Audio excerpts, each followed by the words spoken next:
silakan untuk tim teknik kita, satu perlindungan diperketat, terus ada satu perjanjian dengan negara penempatan. Nah, jadi sangat luar biasa masukan-masukannya disampaikan Bang Ali secara pandangan dari sisi hukum pun tidak ada menjadi satu persoalan karena amanat undang-undang memang demikian. Bahwa ada satu perjanjian dengan negara penempatan jika kita ingin menempatkan warga negara Indonesia bekerja ke luar negeri secara resmi. Nah, mungkin itu yang saya tadi saring yang disampaikan oleh Bang Ali. Nah, saya juga ingin mendengar pendapat Bang Yusri. Kita tadi juga menyampaikan tentang ada dua isu nasional saat ini, yaitu satu revisi undang-undang, di situ ada pasal-pasal yang diselipkan, tapi sampai saat ini belum didok. Nah, tentang apa sih urgensinya itu kenaikan penambahan deposito yang kita dengar-dengar 1,5 miliar dengan kondisi keadaan yang negara yang lagi seperti ini, apa yang harus dipaksakan untuk penambahan deposito. Ini kan sungguh memberatkan terhadap pengusaha P3MI.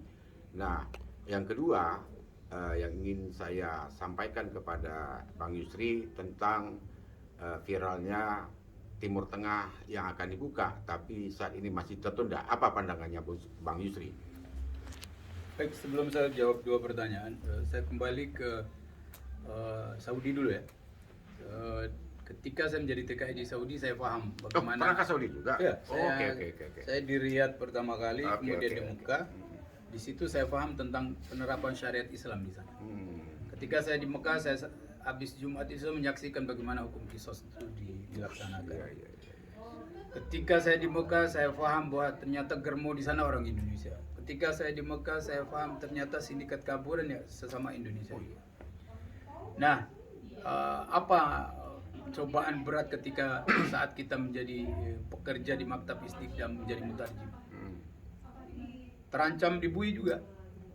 Ketika kita betul-betul membela warga negara kita, membela TKI, saya harus berhadapan dengan letkol, dengan kolonel, diancam, kamu masuk penjara nih karena kamu begini-begini.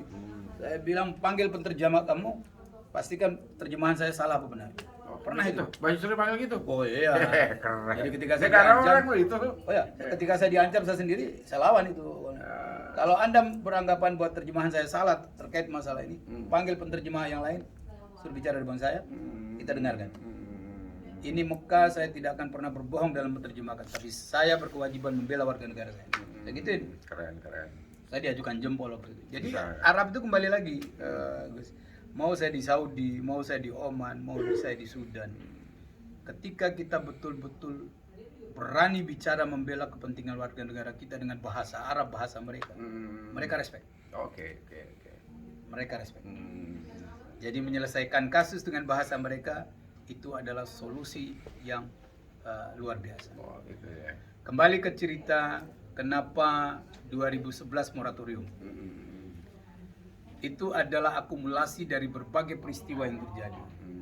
Di dalam negeri saat itu banyak desakan-desakan, kita rame saat itu masalah KTKLN lah, masalah minta bubarkan Terminal 3 dan lain-lain. Tapi memang permasalahan itu di hulu. Yang saya tahu persis saat itu, ya, karena yang diutamakan adalah kuantitas bukan kualitas untuk Timur Tengah. Seandainya saat BNP 2 TKI dibentuk, terus dikeluarkan kebijakan bahwa penempatan ke Saudi, TKI ke Saudi itu harus seperti pola Taiwan dan Hong Kong, yang mana kualitas yang diutamakan, saya yakin gak akan ada moratorium. Tapi memang dulu kuantitas. CTKI datang, medical fit, Berangkat. belum duduk depan BLK. Karena BLK-nya kan BLK punya PJTKI. Oh iya dulu ya. Ya, duduk sehari aja udah keluar sertifikat. Ya. Mas. Lah iya kan begitu zaman dulu tuh. Ya, boleh tanyalah sama. Iya.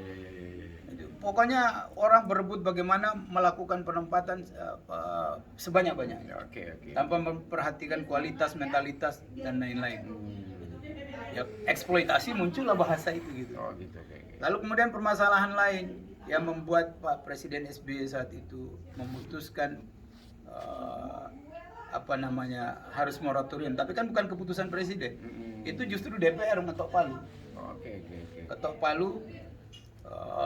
Saya ingat saya wakil ketua DPR waktu itu memutuskan bersama. Jadi kan presiden tidak bisa memutuskan sendiri. Iya. Eksekutif bersama legislatif sepakat.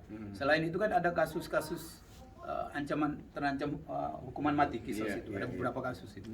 2010, 2011 moratorium. Nah, lalu kemudian ada pemerintah Indonesia membayar diat untuk siapa yang dari Subang itu? Yang pernah lolos tuh ya? Darsem. Lolos tuh ya kalau salah. Lolos. Sebenarnya begini, kalau kita bicara syariat Islam. Syariat Islam itu mau madhab Wahabi di sana. Yang digunakan oleh hakim di sana itu bukan hanya madhab Wahabi yang ke Saudi, tapi juga madhab 4 madhab. Oh dipakai Dipakai. Khususnya madhab negara asal dari TKI ini. Imam Syafi'i misalnya. Iya. Jadi pertimbangan hukumnya panjang, tidak ujuk-ujuk. Ya. Tidak ujuk-ujuk. Nah memang problemnya adalah pendampingan, pembuktian segala macam. Kapan yang jadi pertanyaan? Apakah ketika siapa tadi? Si Susanti ya? Susanti dituduh melakukan pembunuhan, sudah didampingi sejak awal? Sudah didampingi ya? Kan pertanyaan. Oke. Sudah didampingi sejak awal atau kemudian? Kan gitu. Mesti ini yang jadi masalah, pertanyaan yang jadi pertanyaan. Makanya kenapa saya dan juga teman-teman seperti Kang Ali, teman-teman Jamin jaringan aktivis migran, dan saya keras selalu mengatakan perjanjian tertulis itu penting. Kenapa pentingnya perjanjian tertulis itu? Seperti yang dikatakan Kang Ali. Perjanjian tertulis itu yang akan mengikat secara khusus perlindungan PMI sesuai dengan regulasi kita, disinkronkan dengan regulasi negara setempat. Anggaplah Saudi misalkan ada undang-undang perlindungan tenaga kerja asing. Undang-undang perlindungan tenaga kerja asing itu kan berlaku umum, Pak. Bukan hanya untuk Indonesia. Ada asuransi, memang sudah ada asuransi, seluruh Timur Tengah sudah ada asuransi. Asuransi setempat. Kita sudah asuransi di sini, sudah asuransi di sana juga kan gitu. Tapi kan ini kan kita tidak bisa menyerahkan perlindungan pada asuransi. Asuransi itu kan seperti pemadam kebakaran. Ketika terjadi resiko, baru asuransi hadir. Kan gitu. KBRI misalkan. KBRI mana tahu peristiwa yang terjadi terhadap Aminah misalnya di dalam rumah majikan, di dalam rumah pengguna jasa. Kan nggak tahu. Setelah mencuat baru tahu ya? Setelah mencuat. Artinya perlindungan itu kan sebenarnya perlindungan diri pada diri kita. Itu yang saya selalu ajar waktu saya ajar di PAP itu. Perlindungan itu ada pada teman-teman saya katakan. Ya, utamanya. Ketika dipukul tangkis. Jangan dipukul, ditempelang. Tempelang sakit. Tapi kalau ditangkis itu akan melindungi diri. Berarti seperti dulu dong. Dulu kan memang digalakkan bahwa PMI kita itu kan dulu harus ada pelatihan silat. Dulu kan bela diri gitu sempat. Kalau nggak salah itu di waktu Pak Jumur. Pak Jumur. Ya, kan? Nah itu kembali lagi. Nah kenapa beda kita dengan Filipina? Filipina mampu melindungi diri. Filipina Pak, begitu digoda misalkan oleh majikan atau anak majikan. What do you want? You want me? How much money you will pay? Oh langsung gitu ya? Langsung tantang, dia buka kancing. Dia tahu ini siapa. Kalau anaknya majikan, misalkan di Oman nih. Let's give me 1,000 real. Lah anak majikan nggak punya lah 1.000 real cash. Kalau kamu hanya menggoda, saya lapor polisi. Berarti mental udah siap. Itu dia. Lah kita, ini yang problem. Maka ada perbaikan. Sepakat itu kalau mental. Jadi yang saya temukan ya terkait mentalitas itu. Ya SDM. SDM. Saya temukan di Riyadh seperti itu, di Mekah seperti itu, di Muscat, di Sudan juga seperti itu. Artinya mentalitas SDM ini. Makanya saya mengapresiasi Presiden Prabowo, presiden yang kami dukung dan pilih termasuk saya ini, menaikkan kelas, mentransformasi Badan Perlindungan menjadi kementerian. Harapannya apa? Harapannya dengan menaikkan status ini, perlindungannya semakin baik. Meningkatkan. Kualitas PMI-nya semakin bagus. Iya, betul. Jadi yang kita tempatkan yang berkualitas. Kualitas itu menentukan harga, gaji, dan recruitment fee, kan begitu? Iya, Pak? iya. Seperti itu. Nah, ini ujuk-ujuk yang saya perhatikan menteri ini dan kawan-kawan di KP2MI lebih banyak mengkampanyekan penempatan. Harusnya pelindungan ya? Pelindungan. Oke. Ada nggak blueprint pelindungan PMI, tata kelola pelindungan PMI setelah bekerja yang dibuat oleh Karding dan kawan-kawan? Saya yakin belum ada. Harusnya ketika Pak Prabowo mengamanahkan itu, kan Dayang Karding cerita waktu di BP2 ini, di aula, pesan Pak Presiden, bisa nggak devisa ditambah, tapi dengan maksimum protection. Artinya, ambil yang belakang. Yang saya tahu dari dulu, dari 2014, ketika 2014 Capres Prabowo Subianto itu programnya apa? Kalau menjadi presiden, TKI kan ditutup. Maka kita memilih Jokowi. Iya, dulu ya. Karena Jokowi, saya mendeklarasikan Seknas TKI untuk Jokowi. Karena Jokowi dua, meningkatkan pelindungan, memperbaiki pelatihan. Dan itu dibuktikan dengan Undang-Undang 18. Nah, Pak Prabowo 2019 mulai berubah arah terkait dan clear dalam kampanye 2024. Beliau berterima kasih atas peran para aktivis. Beliau mengatakan aktivis itu pahlawan karena yang memberikan masukan-masukan. Sempat dia dalam debat capres itu. Dalam debat capres beliau mengatakan itu. Dan beliau akan memperbaiki pelindungan. Ya, sempat itu. Nah, langsung beliau bayar tuntas itu. Ya. BP2MI bertransformasi ke Kementerian Pelindungan Pekerja Migran Indonesia. Nah, mestinya orang-orang yang ditunjuk sebagai menteri, wamen, dan lain-lain ini memikirkan formulasi pelindungannya seperti apa. Sudah ada Undang-Undang 18. Pahami betul Undang-Undang 18 ini. Antum kan lawyer. Undang-Undang 18 2017 itu hanya satu pasal yang membicara tentang pelindungan selama bekerja. Pasal 21. Dielaborasi dalam PP 59 menjadi 3 pasal. Silakan dibuka, entah 3 entah 4. Nah, pasal 21 itu menurut saya Gus Hadi itu hanya pelindungan sesuai pelayanan kekonsuleran. Itu kerja-kerja konsuler itu. Bukan pelindungan yang sebenarnya. Tapi kalau kita mau bicara pelindungan selama bekerja, pasal 31 huruf B, Pak. Yang harus dipegang ya. Harus dipegang. Diikat kita, ya pemerintah Saudi, kami punya undang-undang ini. Anda punya undang-undang itu. Ayo, kita kerucutkan. Kami maunya, kita mulai melakukan penempatan PRT kembali. Ya. Kita sepakat dalam setahun 60% PRT, 40 yang formal. PRT kami maunya gajinya minimal 2.000 real. Bagaimana? Ini kan negosiasi. Iya. Kenapa? Kenapa 2.000 real? Hong Kong, Taiwan sudah menggaji 10 juta. 11. Sekarang malah 11 juta. Singapura 8 juta. Makau itu 8 juta. Taiwan 12. Masa Saudi mau menggaji sama dengan Malaysia sesama muslimahnya hanya 1.500 rial. Ini bagian dari negosiasi. Lalu kemudian deal misalkan. Nah, bagaimana dengan warga negara kami, pekerja migran yang sudah ada di Saudi, yang dulu berangkat secara non prosedural? Kami ingin punya data yang jelas. Ikat itu loh. Artinya kita minta pemerintah Saudi mewajibkan seluruh warga negaranya mengantarkan pekerja migran yang ada sama mereka. Di situ kita tahu, karena ada. Saya ini sedang mengurus 2 orang Bima hilang dari 2008, Pak. 2008? Dari 2008. 17 tahun ya? Hilang. Dulu saya pernah ngurus orang Majalengka, 13 tahun nggak ada kabar, alhamdulillah. Karena saya bisa komunikasi dengan pengguna jasanya, pulang dibayar gajinya dan lain-lain. Ini kemana? Saya yakin bukan hanya 2 orang Bima ini aja. Masih banyak yang lain dari Cianjur, dari mana-mana. Ini kita harus selesaikan secara paralel.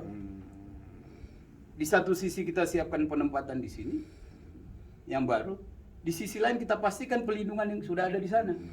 Jadi pelindungan di sini disiapkan, pelindungan untuk yang sudah ada di sana dipastikan. Mereka dibawa, didata ulang, masuk, kan gitu. Ini harusnya yang menjadi fokus pemikiran Kementerian Pelindungan Pekerja Migran. Bukan, 600.000, devisa 400 sekian. Apa ini mau dagang? Pak Prabowo, Kang Ali membentuk Kementerian Pelindungan Pekerja Migran Indonesia, bukan Kementerian Perdagangan, bukan Kementerian Penempatan. Fokus dong, gitu lah. Makanya kenapa saya dalam pembicaraan saya sampaikan kepada Prof. Yusril misalkan terkait pentingnya perjanjian tertulis. Dalam momentum apapun saya selalu bicara tentang bilateral agreement, perjanjian tertulis. Ini penting sekali kalau kita mau melindungi. Nah sekarang harus dievaluasi. G2G ada nggak perjanjian tertulis? Atau hanya berdasarkan MOU? Kan nggak ada dalam undang-undang nomenklatur MOU. Nomenklatur MOU itu ada di Undang-Undang 39 2004 pasal 27. Yang lama ya. Yang lama. Nah ini mestinya kita harus mengevaluasi semua. Saya berteriak sama dengan Kang Ali. Beliau sangat cinta dengan bangsa dan negara. Saya ini kan semua karena kecintaan dua ini kan. Jadi kita sangat mencintai bangsa dan negara ini. Kami sangat menyayangi para pahlawan devisa, pahlawan keluarga, pahlawan kesejahteraan yang harus dilindungi sudah pastikan pelindungan. Nah ini kita melihat dua narasumber ini kan punya pemikiran masing-masing, tetapi semua atas kecintaan negara. Nah mungkin terakhir apa saran untuk pemerintah untuk ke depan agar perlindungan lebih ditingkatkan lagi?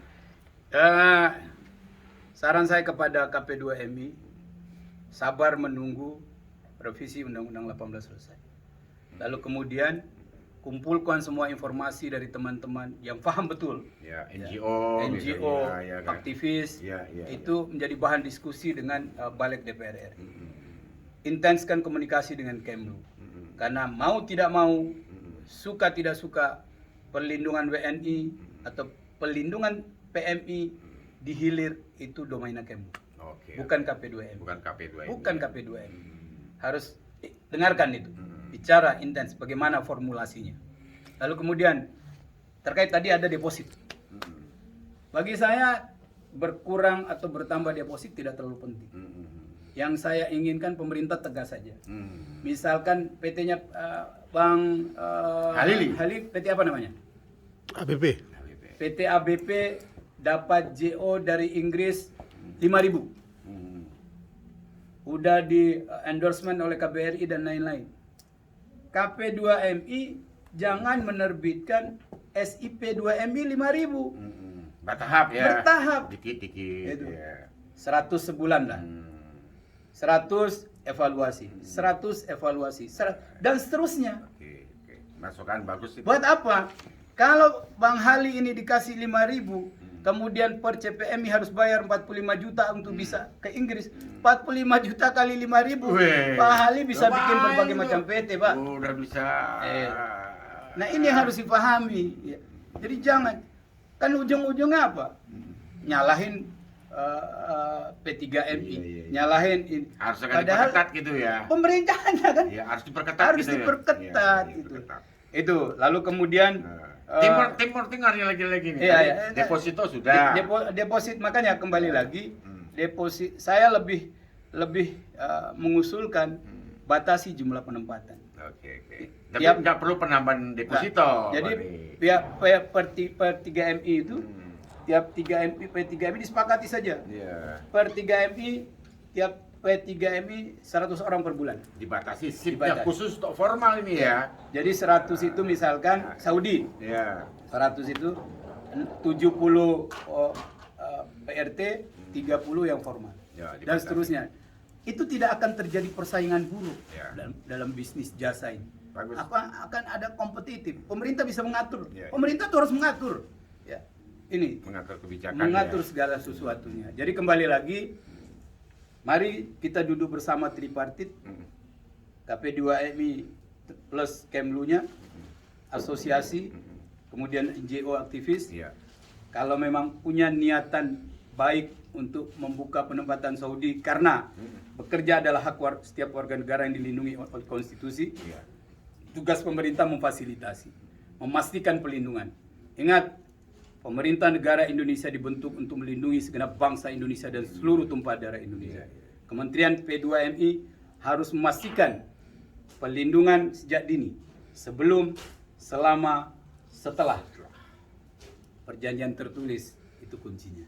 Oke. Terima kasih. Ini sangat luar biasa. Nampaknya menggebu-gebu. Nah, tadi ini semua adalah masukan ataupun kritisi yang dilakukan oleh narasumber baik Bang Yusri ataupun Bang Ali. Tentu kita ambil hikmahnya. Nah, segala sesuatu pasti ada yang terbaik untuk didengar juga oleh pemerintah, karena mereka ini tidak asing lagi di kalangan P3MI, di kalangan instansi terkait berkenaan tentang tenaga kerjaan. Jadi beliau ini juga banyak pengalaman asam garam, tapi tadi sarannya Bang Yusri sama Bang Ali, tripartit terus dilakukan. Jadi aktivis NGO itu tetap dilibatkan, karena makin banyak masukan, insya Allah kita akan lebih sempurna lagi. Mungkin itu yang bisa kami sampaikan. Terima kasih Bang Terima Yusri. kasih. Terima kasih Bang Terus Ali. Ade. Kiranya mohon maaf kami undur diri. Terima kasih. Wassalamualaikum warahmatullahi wabarakatuh. Waalaikumsalam warahmatullahi wabarakatuh.